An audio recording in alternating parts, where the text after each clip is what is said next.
कहाँ रह गए ये सफाई वाले? भैया कल से हम काम पे नहीं आएंगे, और ये लो मिठाई खाओ। काय की मिठाई? और कल से काम पे क्यों नहीं आओगे? वो भैया हमारी नौकरी लग गई है ना, तो इसलिए हमने कहा ना हम काम करेंगे ना हमारी घरवाली काम करेगी।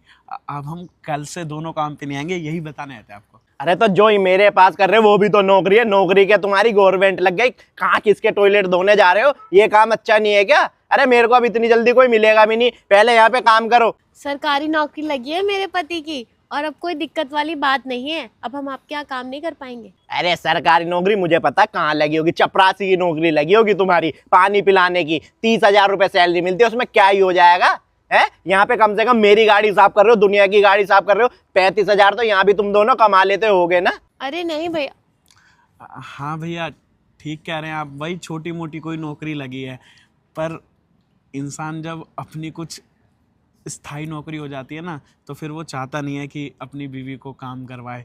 अब इसमें तो कुछ स्थायी था नहीं, आज आपकी गाड़ी कल किसी और की गाड़ी, आपको कोई और मिल जाए तो किसी और को आप रख सकते थे। लेकिन आपने इतने साल हमारे लिए ईमानदार रहे, हमें काम पैसे नहीं निकाला, हमारे ज़रूरत पर हमें नौकरी दे दी, उसके लिए हम आपका एहसान जीवन भर नहीं भूल सकते। इसलिए हम आए आपके पास आपको बताने कि हम आपके पास कल से नहीं आ पाएंगे। जितने दिन आपके पास थे ना भैया, बहुत अच्छे से थे और बहुत अच्छा लगा आपके पास काम करके। कल से नहीं आ पाएंगे। अबे किसने पागल बना दिया तुम्हारा? इससे बढ़िया यहीं पे काम करो। सरकारी नौकरी में ना कुछ नहीं रखा है, सुबह जाओगे शाम को आओगे, और पानी पिलाने में ना कोई इज्जत नहीं है। दूसरे साहबों को उनके पैर जोड़ने, उनके जूते उतारने, उनके साफ करने, टेबल साफ करनी, खाना खिलाना उन्हें, ये कोई काम नहीं होता, बेइज्जती वाला काम होता है। मेरे पास अच्छा तो काम कर रहे थे तुम, आई तुम्हारी बड़ी सरकारी नौकरी, और वो सरकारी नौकरी ने तुम्हारा किसी ने पागल बना दिया होगा। पैसे ठग लेगा तुमसे कोई। भैया अब आपको हम कैसे ही बताएं, आपको तो कोई और लड़का मिल ही जाएगा, पर हमने जो नौकरी ली है ना वो बहुत मेहनत से मिलती है। हम रात को रोज़ पढ़ते थे उस नौकरी के लिए, अब हमें मिल गई है तो अब हम उसे नहीं छोड़ पाएंगे। आपसे हाथ जोड़ के विनती, आप कोई और लड़का रख लीजिए। हम आपका दिल नहीं दुखाना चाहते थे, इसलिए हम आपको बताने आए, वरना हम बिना बताए भी छोड़ के जा सकते थे। हाँ ठीक है, जाओ, कोई और रख लूंगा तेरे से अच्छे काम वाला। और सुन, 15 दिन के पैसे मुझसे मांग मत लियो, ना मैं दूंगा। नहीं भैया कोई ज़रूरत नहीं है, आखिर बिना बताए छोड़ रहे हैं हम, तो हमें तनख्वाह चाहिए भी नहीं 15 दिन की। आप रखिए, बस अपना ध्यान रखिएगा। ठीक है, जाओ यहाँ से। अरे किस किस को सरकार भी पानी पिलाने में रख लेती है। अच्छा भला गाड़ी साफ करता था, पता नहीं कहाँ से नौकरी लग गई इसकी। अब कहाँ ढूंढो दूसरा बंदा। अरे आपने उनको बताया क्यों नहीं कि आपने यूपीएससी क्लियर किया है? अरे छोड़ो ना, जैसा भैया सोच रहे थे वैसा ही ठीक है। हमें सफाई वाले की नौकरी मिली, अगर वो वही सोच रहे हैं तो वही ठीक है। उन्हें कहाँ पता लग रहा है हमारी क्या नौकरी लगी है। चलो हम चलते हैं। पता नहीं यार, फाइल आज भी पास होगी या नहीं होगी, पता नहीं डीएम ने क्या नाक में दम कर रखा। हाँ भाई, फाइल हुई ना पास? ये मत बोल दो नहीं हुई है। हाँ भैया आप सही बोल रहे हो, साइन तो आज भी नहीं हुए।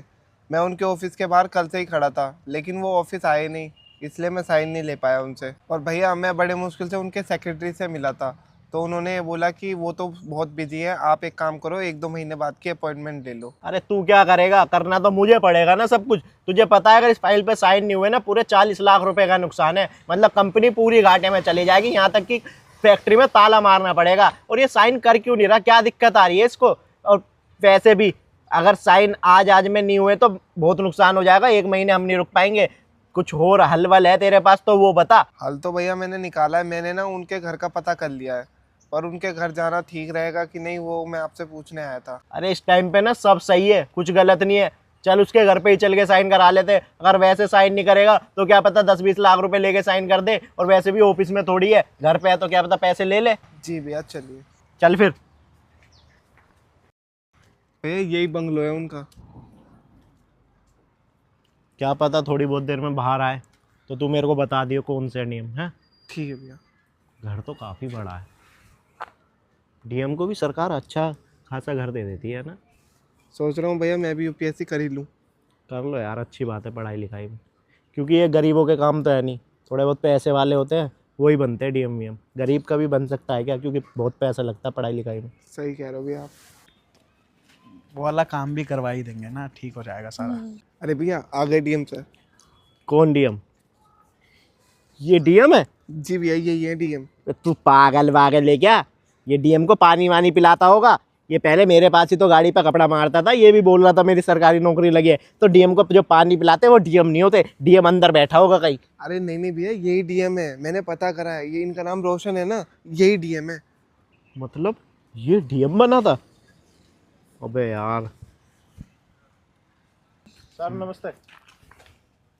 अरे तू भैया आप यहाँ कैसे? सर ये मेरा मैनेजर है, ये मेरी फाइल है जिस पे साइन करने से आप मना कर रहे हो।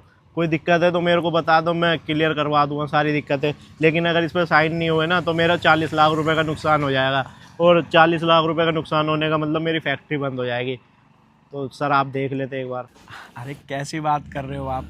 आपका काम था, ये मुझे पता होता तो बहुत पहले हो जाता, पर अब मुझे पता लगा है कि आपकी कोई फाइल वाइल अटक रही है।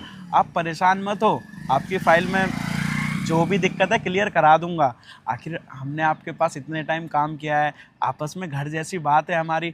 और कोई भी इंसान छोटा या बड़ा थोड़ी होता है। जब हम लोग गरीब थे तब भी हम लोग आपसे प्यार करते थे, आज हम लोग जहाँ भी हैं तब भी आपसे प्यार करते हैं। उस दिन आपने जो भी बोला हमें उसका कोई बुरा नहीं लगा, क्योंकि कोई भी आदमी काम छोड़ देगा तो वो तो बुरा लगेगा ही ना। आप फाइल दिखाइए। सर हमने आपको इतना उल्टा सीधा बोला था, यहाँ तक कि आपको चपरासी बता दिया था। हमें थोड़ी पता था कि आप डीएम लग चुके हो या आपने यूपीएससी क्लियर कर दिया है। क्योंकि हमारा तो सोचना यही था कि कोई गरीब तो डीएम बन ही नहीं सकता, इस पढ़ाई में तो बहुत पैसा लगता है। लेकिन फिर भी आप हमारी इतनी इज्जत कर रहे हो और आज तक हमको भूले नहीं हो। अरे भाई, ये सब चीज़ें जो मानसिकता है ना, ये बहुत अलग है। कि कोई छोटे घर का आदमी सरकारी नौकरी नहीं ले सकता, सिर्फ बड़े आदमियों की सरकारी नौकरी होती है, ऐसा कुछ भी नहीं है। सरकारी नौकरी पैसों से नहीं, मेहनत से ली जाती है। और मेहनत कोई भी आदमी हो, चाहे पैसे वाला चाहे गरीब हो, जो करेगा मेहनत उसे नौकरी मिल जाएगी। तो हमने मेहनत करी, हमें नौकरी मिल गई। और रही बात आपकी, तो हमने आपको कभी गलत समझा ही नहीं, सोचा ही नहीं। हमने अभी आपको बताया था कि कोई भी आदमी गुस्से में बोल देता है।